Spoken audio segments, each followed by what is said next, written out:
According to the high-level panel on illicit financial flows from Africa, an AU-mandated body led by former South African President THAMBO, MBEKI, the amount of money lost from the continent as illicit financial flows could be as high as 3 times that originally thought, with current estimates being over $60 billion. Aid is now around 50 billion, sometimes a bit less, depending on how you count it. And just remittances from our diaspora is 60 billion. If we look into illicit financial flows, and the report will be presented, we are talking about roughly 50 billion that disappear in mispricing, capital flight, but also just illicit criminal activities.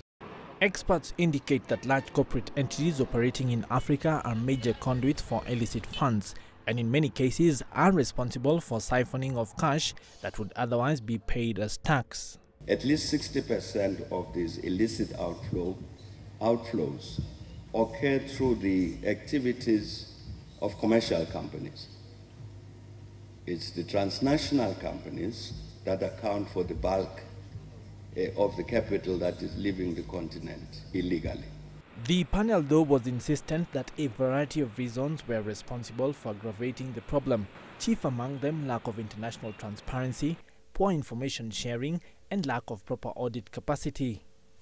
This capacity challenge is also, even when the problem has been identified correctly and people know what to do, the capacity to do what you know needs to be done also becomes a challenge. These multinational companies extract resources from or sell their goods and services in Africa, but contribute little taxes because most of them benefit from tax treaties or agreements that allow them to remit profits and dividends without paying fair taxes in the countries in which the incomes are generated.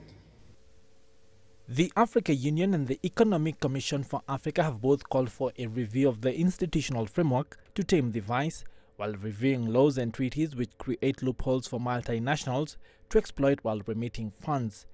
The two organizations also suggest that information sharing across tax jurisdictions should be made a priority. Peter Kaba, CCTV.